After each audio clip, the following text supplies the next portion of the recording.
Good evening and welcome to Gana shot. Gana shot में आप सबका स्वागत है। वणक्कम, जय हिंद एंड सत श्री अकाल। आज हम एक बहुत ही इम्पोर्टेंट विषय के बारे में बात करने वाले हैं। वो है कॉम्बैटिंग आइडियोलॉजिकल एडवर्सरीज। और इस इम्पोर्टेंट चीज के बारे में, इस इम्पोर्टेंट विषय के बारे में बात करने के लिए मेरे साथ हैं lieutenant general Prakash Menon and Lieutenant General Gautam Murthy. Sirs, good evening and welcome to Gunner Shot once again. Good evening. Good evening, Shankar. Thank you, and good evening, and Jai Hind to all your viewers. Thanks a lot, sirs. इससे पहले कि मैं आगे बढ़ूं and I talk about, we talk about combating, adversaries, ideological adversaries. I just want to give a overview कि ये Israel Hamas war के बारे में हमने बात क्या किया है, राइट? अभी तक क्या हमने किया है? पहले गाना शॉट में हमने 8 वीडियो कर दिया और 2 अपडेट जो इसमें दर्शाए ने on the Israel Palestine war. Today is the 18th day, right? 19th day, I suppose. And we have done 8 videos already. Every second day we've been doing a video. And in the next 4-5 days, we're going to talk of a third week review tomorrow with General Ike Singha. We're going to talk of the technology in this war, which is very important for India, right? We're going to talk of the air and the air defense with the former DG of air defense. And then, of course, we're going to see, can Pakistan blitz India the way Hamas blitzed Israel? ये सब देखेंगे अगले एक हफ्ते के अंदर. पर अभी जो है हम वापस we will go back to the subject of our date, combating ideological adversaries. ये बात क्या है? What is this ideological adversaries? Why have I taken this topic? I must explain to everyone. If you look at Hamas, you look at Taliban, you look at even Pakistan, you look at many of these countries which have radical, terrorist groups. They're all ideologically motivated. And even in this, you see a lot of ideology in between Israel and Hamas. And though there is a lot of politics involved, there's a lot of other things involved, there's terrorism also.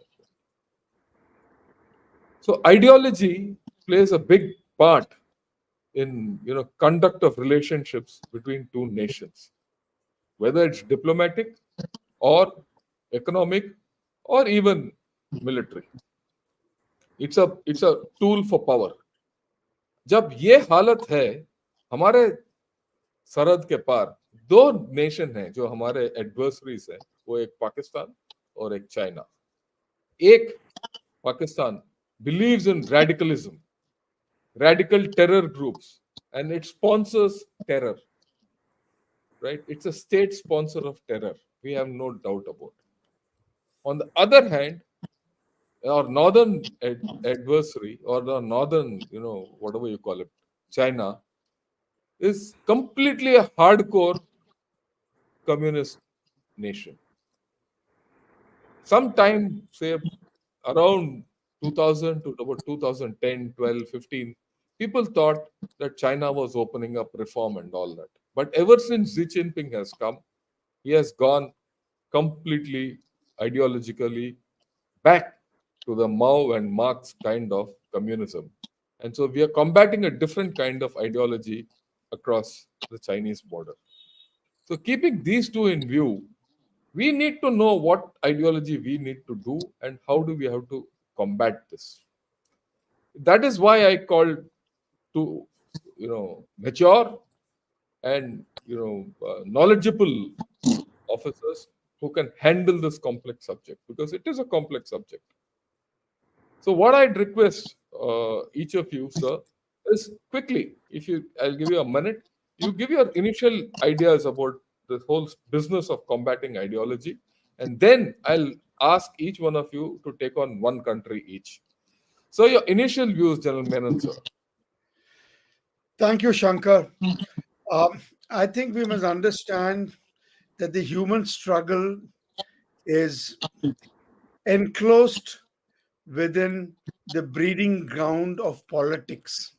Politics is at the center of all struggle, and this struggle is perpetual.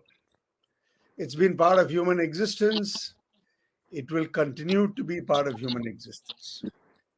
In this struggle, the role of ideology would be, I think, paramount because it underpins your value systems, which are actually enclosed in your belief systems. And ideology, I think we must understand it and differentiate it from larger philosophical viewpoints by the fact that these are actionable beliefs. And that is why ideology normally finds itself translated into policy. And that's where the link is. So there is no country in the world which does not actually exist based on a particular ideology.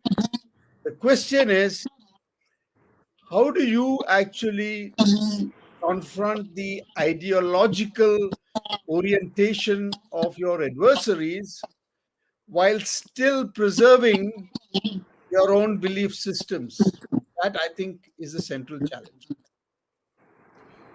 Thanks a lot, sir. I now request General Gautam Murthy, sir, your opening remarks. You see, as General Menon said,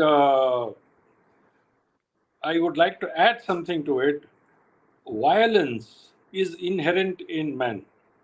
It has been proved from time immemorial. As much as good deeds are a part of us also is motivated by certain by violence, and you justify that violence based on an ideology, based on perceived or actual grievances.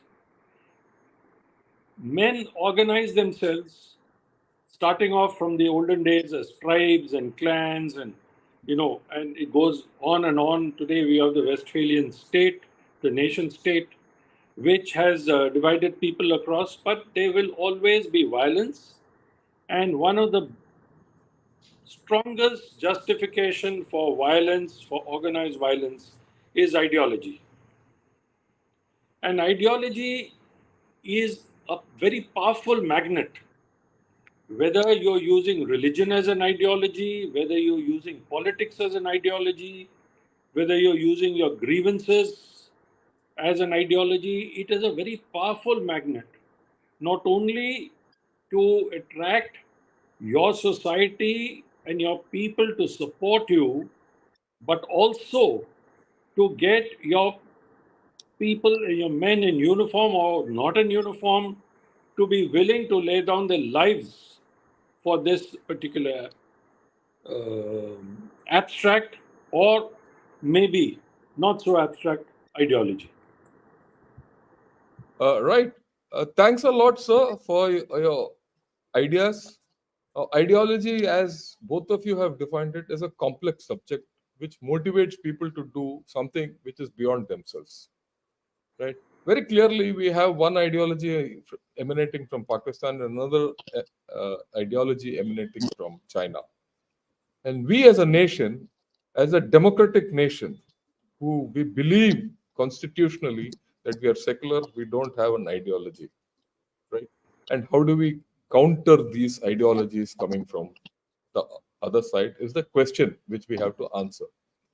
इसीलिए सबसे पहले हमें देखना पड़ेगा इससे पहले कि हम इनके साथ जो भी करना चाहते हैं how do we handle this ideologies हमें ये देखना चाहिए कि ये आइडियोलॉजी कहाँ से किस तरीके से ये आ रहा है या चाइना से या पाकिस्तान से sir could you outline general Prakash Menon sir could you outline the communist ideology and the highlights of it which are going to impact us in combating them or rather we will see how they manifest later but I would like you to give an outline of this ideology as it exists in China today and emanating on to India.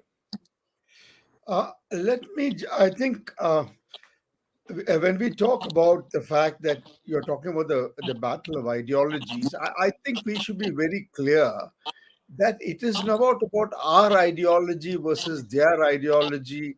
Where the battle is being fought. It is not for us imposing our ideology on them or they imposing their ideology. That is not the what do you call the dynamics of this battle.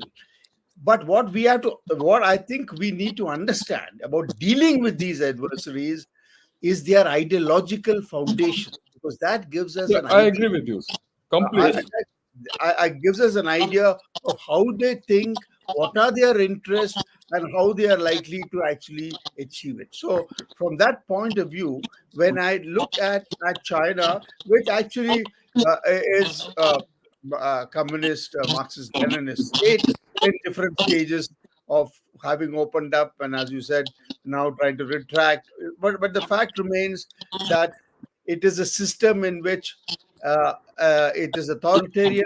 It's a central party state. The Communist Party is of paramount power. It has the military as its under it directly, and the government is the state is actually is is the state which is governed by the party, and that I think is a construction which we need to take into account when we look at it and where their ideology comes from.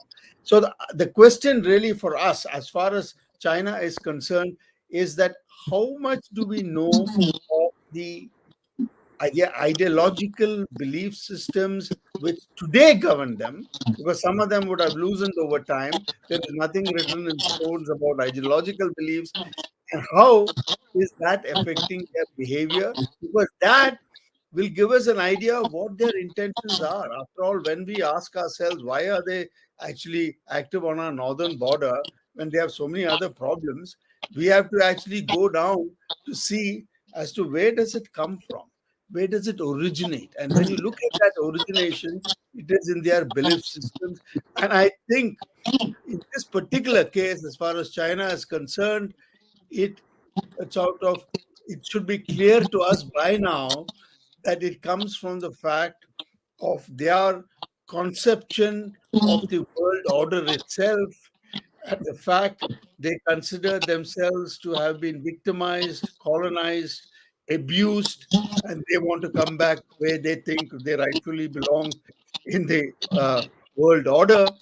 And it's not that India disputes that they should not be where they are, but I think our major point about this particular idea of their world order, and that they profess that they believe in a multipolar order, is that to us it is very clear that what China first seeks, apart from a large hegemon in the world, is also a Sino-centric Asian order, which we are not willing to actually sort of tolerate, do not believe in it.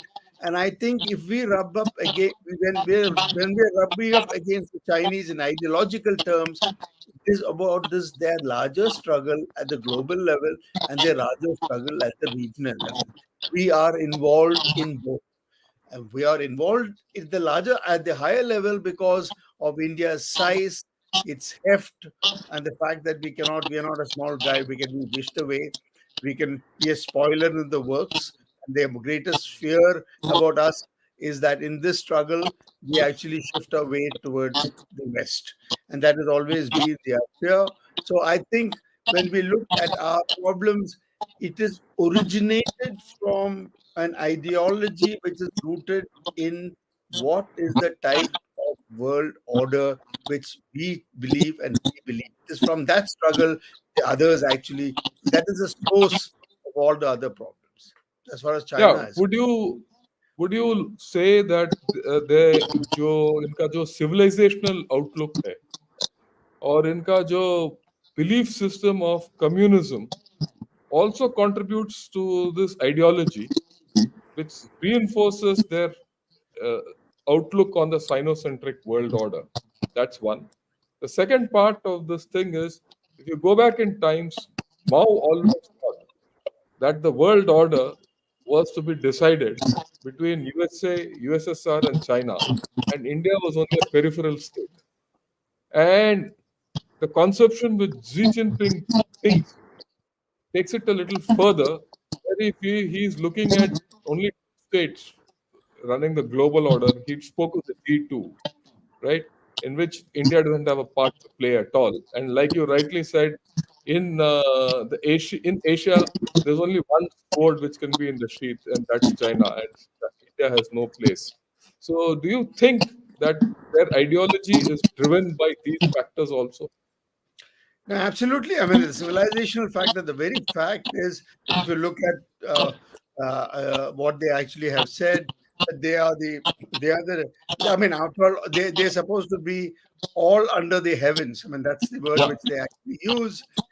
That all the rest of the people, especially their periphery, are tributaries who actually have to bow down to Chinese authority. And in that notion of the world order, India does not agree with it, nor are they willing to suffer it. So while China, because of its size, can frighten the younger guys, they can't do that with a country of the size and heft of India. And they seem to, by the way, now know it. And that is why probably you find that the Chinese at the moment must be rethinking about how to handle the situation, because the Russians have got bogged down. Now there is this problem of the US in the Middle East. China probably sees that there is a benefit in both, and we'll have to see as to how would they deal with us now, considering the fact that the dynamics of the world system itself is in transition, the geopolitical. How will they make use of this opportunity? The question we have to ask ourselves is, will they be more accommodative or more aggressive? And that, I think, is a question which we can discuss, We'll because talk that of it. comes. Okay. Right. Now, I'd like to shift to Pakistan. And General Gautamurthy, sir, if you could highlight the ideological, winds which blow from Pakistan, though most of us are generally acquainted with it, I think that's a way more virulent ideology which comes from there. So, if you could highlight some of those issues and discuss them. Over to you, sir. Thank you. You see, Pakistan is a revisionist state. Pakistan was created out of the two nation theory, which says very clearly that Muslims and Hindus are completely different people. We are not the same, there's nothing in common, and therefore we have to live separately. Now, when you start off your very foundation of your nation based on that, whatever course correction their founder may have tried within the first few days of the formation of Pakistan, when he says you're free to go to your temples and free to go to your churches, does not actually hold water, because then the question is asked that if we were free to do that, we could have done that in a united India. Why did we have Pakistan? So, Pakistan's basic underpinnings is Islam, and Islam as an ideology is a very powerful ideology. This powerful ideology has been guiding Pakistan, and more importantly, guiding the Pakistan army, which sees itself as the defender of the two nation theory, as the defender of this ideology, and as superior to India mentally, spiritually, and in fighting capabilities. The Pakistan army has seen itself as a protector of this Islamic ideology, and its conflict with India, it has framed it in very civilizational terms. That is basically the ideology for Pakistan and for the Pakistan's army. Resisting India's rise is not only an ideological goal, it is the basic ideational goal for the Pakistan army. that, you see, they have not realized that their agenda has posed very heavy costs upon the nation, as you can see the state of Pakistan today. So, whatever it be, India is framed in their thinking as a Hindu state, and them as the true inheritors of the rulers of India. They quote both the Mughal Empire in the north and Tipu Sultan in the south and said we had complete, was the Nizam of Hyderabad, and said we had complete control over India. The British came in. The British, so we ought to have got control of India all over again, and India should have been an Islamic country, and the Hindus subject to this. So they are looking at it from this point of view. Right, sir. Uh, Let me put another, I won't say a thought. I'll put a thought in addition to what you have said. A large part of their ideology, don't you think, is reinforced by the fact that they've lost successive wars, including the proxy war, which they're now losing after 30 odd years, and their shift to radicalism, using radical Islam as a tool for war, and thereafter, overall, that conflated with the fact that they are always seeking revenge against India. Your views? You see, for the Pakistan Army, as Christine Fair has very clearly brought out in her book, and also by a number of other writers, simply retaining the ability to challenge India is victory. To acquiesce to India's big brother status or its strength is is tantamount not only to a defeat, but it is fundamentally eroding the legitimacy of the Pakistan state. They have managed to snatch a sort of a refined, redefined sense of victory from every defeat. Even the 1971 war, where they've lost half the country, they don't look at the fact that they've lost half the country. They look at what they've done in the West, how they've challenged the army in the India in the West. They are looking at it from this point of view and say they were subverted in the East. And what is even more important is that they have an ideology within an ideology. I will just explain what I am saying. You see, in Pakistan, when we talk about Pakistan, let's be very clear, we are talking about the Pakistan Army. The Yeah. Pakistan Army has taken upon itself to be the ideological force for keeping Pakistan united and for prosecuting whatever adventures or whatever they've tried against India. All their major domestic and foreign policies is controlled by the Pakistan Army. They defer to civilian authority only in public with gestures of saluting, this, that, everything else. You'd find them absolutely standing at attention and talking to the political masters. But we know what happens within closed doors. Ever since the inception of Pakistan, the army has controlled this domestic or foreign policy for all its history, I'll say. And therefore, they use the state for their own institutional ends. So you see, in Pakistan army tells the country that we are looking after you, and because we are looking after you, you have to look after us. You see the circle that they have got themselves into, and we can see even as of today, neither the state nor the army has been, or the society has been able to break out of this circle Circle. that they have got themselves involved. They have been very effective at ensuring that the civilian institutions and even ordinary Pakistanis share their strategic concerns, their priorities. So they get widespread support. The only time, every time any politician or any political party or anyone from the media tried to say no, thus far and no further, they were dealt with very, very severely.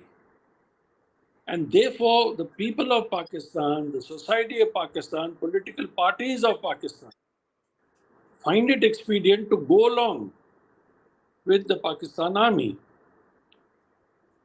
And there is no way that the Pakistan army does not use it, this dependence of the civilians upon them, to further their own institutional interests. So, this is the underpinning of Pakistan, and this is the ideology within an ideology. Now, Right, coming sir. to your question about radicalism, Pakistan has always been able to ride two horses and they think they're riding it well. But we know what it has done to the Pakistan state. Privately, they may admit it. They do admit it privately. I've even had the occasion of a Pakistani general telling me when I was a brigadier that we have created a Frankenstein's monster and today we are paying the price. They admit it. Yet they prosecute, they use the same forces with the underpinning of Islam to launch terrible, terrible acts against India. One is you can So we'll come to understand that. launch of We'll anything. come to Yes. that. Okay, We'll we'll come come to to that. that. So Right. what I So want to tell you is that for them to simply give up and accept status quo and India's supremacy for them is defeat. right, sir. Challenging India Right. and keep on challenging India is may not be victory, but at least that yes, we are superior. That Okay. feeling. Right, sir. Now we have put the respective ideologies in context. Let's get it down to the subcontext or in the prevalent scenario of the Israel-Hamas war. Right. In this kind of a setup, how do you see this manifestation of ideology against India? I mean, it's a very simple question. How does this ideology, which you have outlined, gets manifested against India? We'll first take China, sir. Then Prakash Menon, sir, over to you. We are trying to actually now use the forces generated by the Hamas Israeli war and try to see as to how does it impact India. Is my understanding correct? Yeah, yes, sir. That's the whole idea Okay. because All right. and Okay. that it's got an ideological subtext to this Yeah, whole yeah. story. I mean, I think this question really requires to try and interrogate what is actually happening, because all this is happening right now as we talk.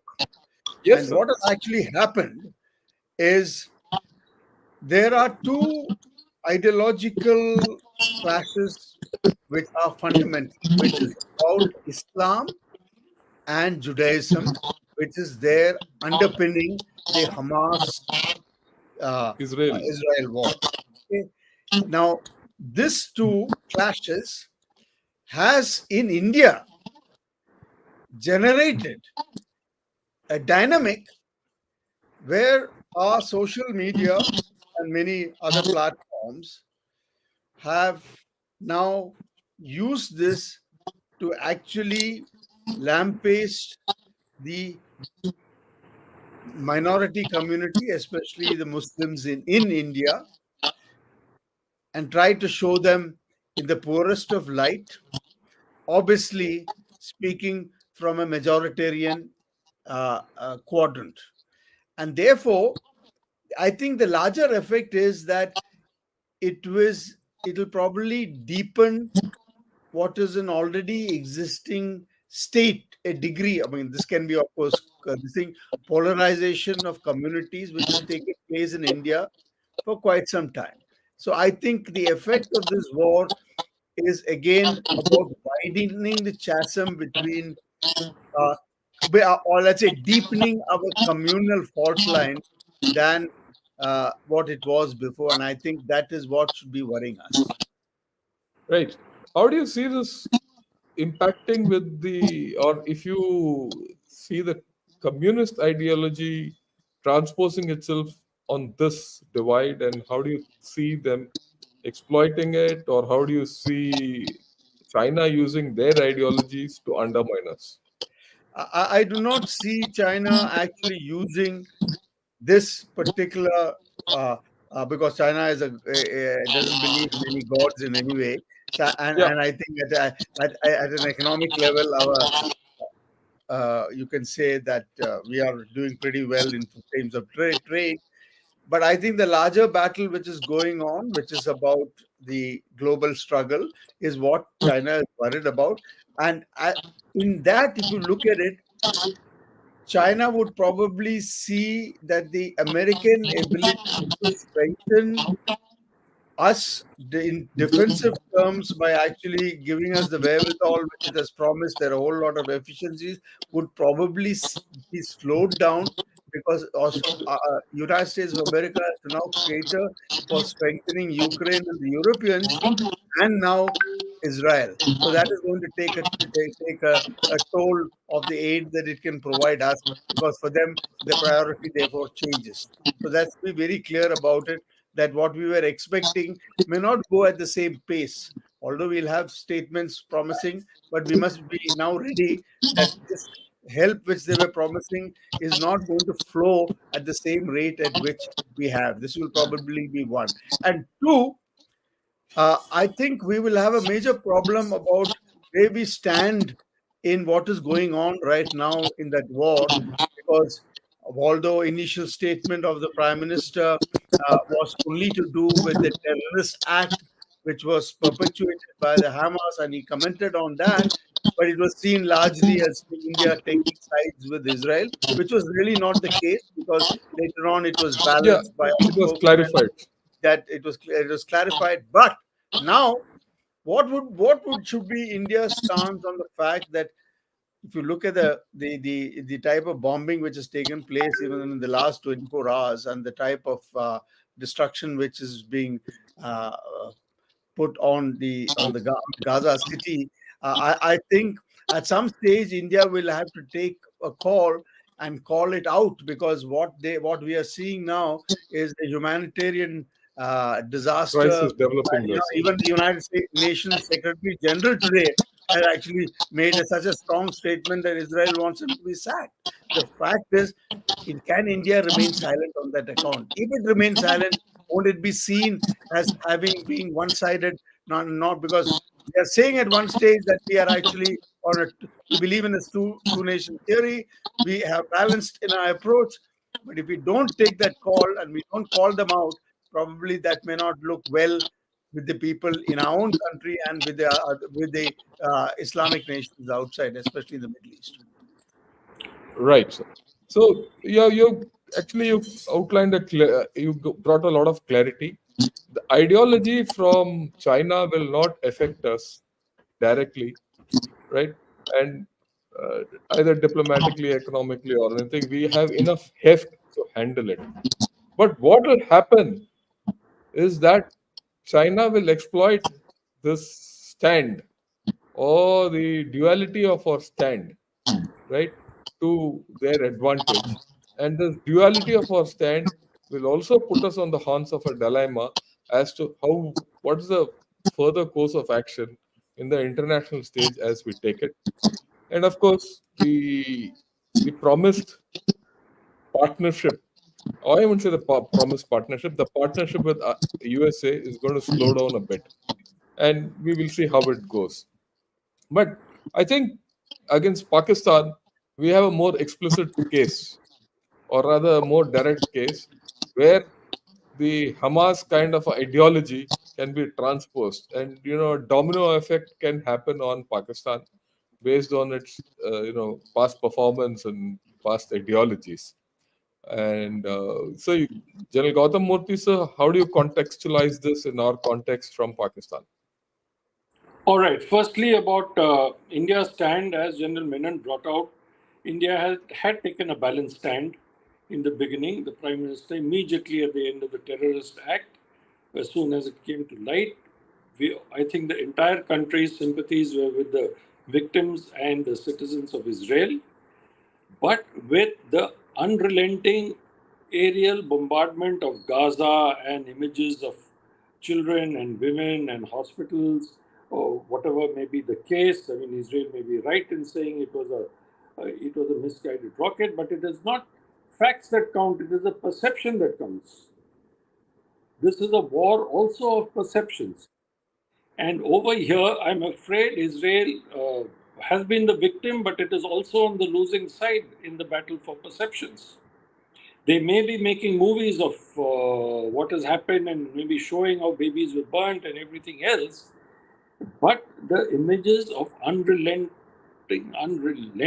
bombing, aerial bombardment, and General Menon, of course, is one of our foremost infantry generals who had great experience in counterinsurgency, and he would be the first to say that the stupidest way to fight counterinsurgency is to use air. You don't use air power to fight counterinsurgency. And Israel, to my mind, is doing not only this, you got 200 of your own citizens buried in the tunnels or maybe in the apartment buildings that you're bombing. Why would you do this? Why would you be putting your own citizens in harm's way? But having said that, let me also say, again, I'll just finish on this and then we'll get on to our context, get on to your answer, is that while everyone is asking Israel to stop the aerial bombardment, why are people not asking the Hamas to allow Palestinians to flee to south of Gaza? Nobody is asking the Hamas to also ensure that they are not used as human shields. But Hamas being a terrorist group, and now what is happening? The Hamas's problems and the Palestinian problems are being conflicted. There are two distinct entities altogether. Hamas may be Palestinian, members may be Palestinians, but it is not, it may have won the elections, but it is certainly not the voice of the Palestinian people. Yasser Arafat himself accepted Israel as a state, whereas Hamas's charter wants Israel wiped off the planet of the earth and the Jews driven into the sea or wherever. Now, coming to our context, how do we see it in our adversarial relationship with Pakistan? There is no doubt that not only Muslims, whether it's India, Pakistan, or Hindus of India, since the religious context has been brought about, they have their sympathies with the people who are bombed, with the women and children and old people trying to flee the bombing. But that does not mean that the average Muslim of India would support a cruel and barbaric act of the Hamas, of what the Hamas did. Let us not forget our 2611. Now, whether Pakistan, how would they see it? I do not believe that Pakistan, I mean, we have to keep our powder dry, there's no reason not to. But I do not believe that they would try to do anything as foolish, because what are you trying to get out of it? Are you trying to bring, like Hamas tried to bring the Palestinian cause to the forefront? Can you today actually bring the Kashmir cause to the forefront? Because the whole world is seeing what is happening in JNK, and all the world is seeing what is happening in POK. Other than a few mainstream political parties, other than some of these tanzeems the terrorist groups of both Pakistan and India, the rest of the people are reasonably happy with the state of peace that has come about in J&K. There is a strong radical element. I'm not denying that that's being egged on by the fundamentalists. There is political opposition against defanging of against Article 370 and 35A that have been rendered virtually toothless. There is disinformation campaign by the ISPR, but at the same time, there are lots of administrative, infrastructural, educational, economical, economy growth that is taking place in J&K. So I'm afraid that the two cannot be compared. There is no comparison to my mind. Right, General sir. Menon Yeah. would No, maybe like to. I will come to that. I have one more question. Do you see some kind of ideological ignition taking place because of this in Pakistan towards India? I don't think there's anything towards India right now. It's 19 days into the war. No such statements. In fact, what is happening in the Pakistan press is more about Nawaz Sharif coming back, about them getting the act together. Yes, expressing solidarities with the Palestinians have always been there. But we have not seen any such large-scale demonstrations that have been taking place in the capitals of Europe, for example. We have not seen such large-scale demonstrations in Pakistan. Everyone is expressing their solidarity. They are all 100% on the side of Israel. And as far as India is concerned, there has been no overt statement that has come about.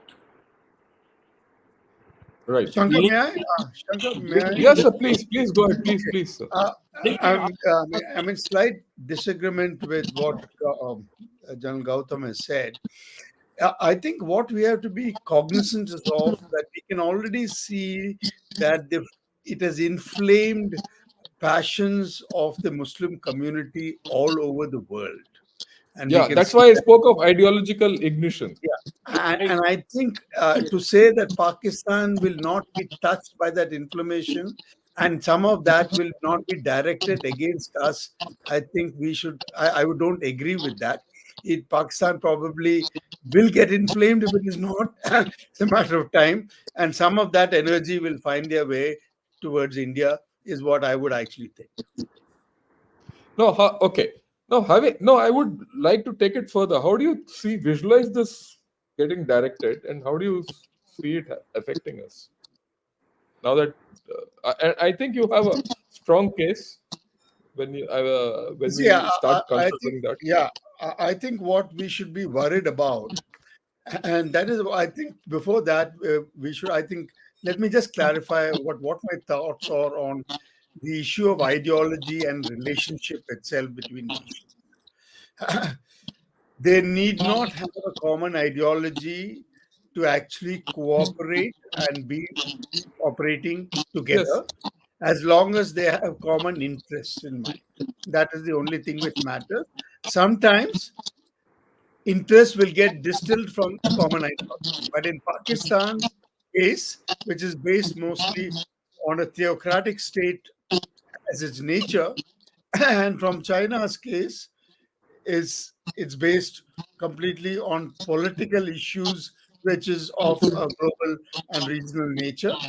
So the roots of the ideology are different, but that doesn't mean that they can't cooperating, and they have been cooperating for a long time. So differences in ideology do not actually pose any opposition to cooperation in the political sphere. That's point one.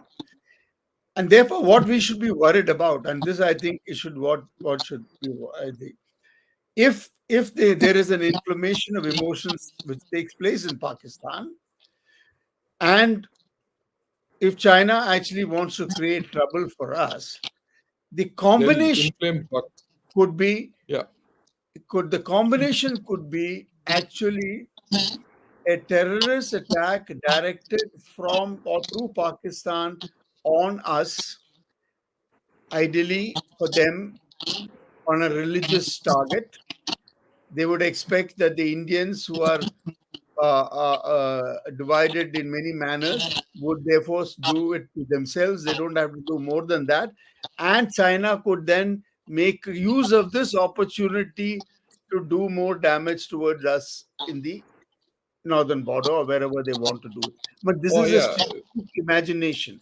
This is purely an imagination, is a strategic threat which we cannot discount, because the chances right. of this threat taking place are increasing primarily because of what is happening in the global sphere. So what you have actually said, sir, is that this ideological threat is amorphous at this point of time. We cannot define where the target is. Of course, you put across one scenario, but there could be more. It is amorphous, but it is certain. And as time goes by, the way things are going there, passions could get more inflamed. If passions do get more inflamed, the chances of something manifesting itself in India in a violent manner, right, as a domino effect is there. And that is something which we have to deal with. But don't you think there are certain long term effects also because of this conflation of ideology and the way we have taken a stand, whichever way we have taken our stand, especially from Pakistan, which will now even more not come to talk to us, or rather be even more inimical to us, which China will exploit and put us in a bigger problem. So that's what it is. So now we are in a place where the geopolitical turbulence, not within the neighborhood, not between us, but other at the regional and global level, are going to cast a shadow on our relationships, and that's Yeah. going to be a So major point, which is actually going major, to spoil the relationship further. yes, I'm completely with you, sir. That I think is a major thing which today, if one thing which has come out is that yes, ideology is going to affect us. We are under the threat of an amorphous ideology, amorphous threat, undefined, but it is there. And the global events there and the ideology which flows out from there is going to put us in a tight spot in our own global situation, right? And our right, these two things are there. Okay. So the next mood question: how do we handle this problem? How do we head it off? How do we do what we are supposed to do to ensure that we continue to progress? After all, you spoke of interest. When you say interest, our interest at this point of time is to maintain peace, not get into a war or anything with anyone, and continue to progress and play a positive role globally. That's a different story. So taking these into thing and the threat which we have defined for ourselves and the global scenario, what it is, what do you think we should do and what should we be doing to continue on So, our path? as you said, if we have answered the question, what is it that we want to achieve in this scenario over which you have not much control? Let me tell you, your Yeah, control of the scenario is not. You're not the major player there. There are many other players. So once you have decided what is your interest, the question, what is apparent to us is, if these big guys are actually getting into a fight, then the ideal thing, and I'm talking about ideal, is that we don't get involved in the fight, that we actually let them fight, and at the end of it, probably we will be the greater beneficiaries. But the question really is this a feasibility, and will it be, when question it, in our favor or not? So let me first talk about whether it can be in our favor. And I would think I would venture to suggest that not getting involved in that larger fight would be a beneficiary to us, because it will present us with opportunities where finally things will hopefully stabilize, because we would actually be closer to both of them than they are closer to each other, and that I think would be a better position that India would possibly be. That's point one. Whether it is feasible or not, and I think that is where the larger challenge of statecraft and diplomacy lies at the moment. We must be very clear that when our direct interests are involved, and especially on the northern borders, nobody is going to come to help us. We will have to fight it on our own. Maximum we can probably expect is intelligence and the rest of it. But that fight, and I think we are quite capable of doing it Okay. with the Hold on. forces that we have and with the terrain which is in our favor and so on. So that is not going to be an issue. He can bite here, he can bite there, and that's the So sort of that's thing. about all. Yeah. So Right. the question Yeah. really is not to get involved in somebody else's fight. That is the challenge. And I think if statecraft we can play the game well, we can probably not get sucked in. But you never know. We must be prepared that we might be. And in that case, what should we do is also should be part of it. In that case, we at least know that which side we are most likely to be in case we get into a fight. Okay. Right. So you actually outlined the thing that we should, two things: we shouldn't get involved in that fight, and at a later stage, when things cooler and saner heads start prevailing, taking into consideration that we are close to both sides. Actually, we are equidistant to both sides, really speaking. We have one of the best credentials to bring about peace. And when we do that, the a whole lot of this ideological factor from Pakistan also gets diluted. And I think that's what you actually put across in what you have articulated. I think that's a very viable way to go forward. So your views, General Gautam Murthy, sir. See, I couldn't agree more with General Menon. In fact, right now we have sent humanitarian aid for the Gazan refugees and for the Gazan people. We have made it. We will continue to. We will always ask for a two-state solution. Please do not forget that our Prime Minister also visited Ramallah. Apart from visiting Tel Aviv, he returned, and then later on, subsequently, when he had gone to Jordan, he went to Ramallah and he spoke with he expressed solidarity with the Palestinian people. Our uh, external affairs, our foreign policy has been very good in the recent past. We have forged strategic partnerships with almost 30 countries. We are trusted by UAE, we are trusted by Saudi Arabia, we are trusted by a number of Islamic countries. We have problems with Pakistan, of course. Turkey, as you know, Turkey is now uh, more inclined towards Pakistan, but we are in a very good place to be able to help and to add and to bring down the temperatures. I completely agree with General Menon. We should not get involved in the fight.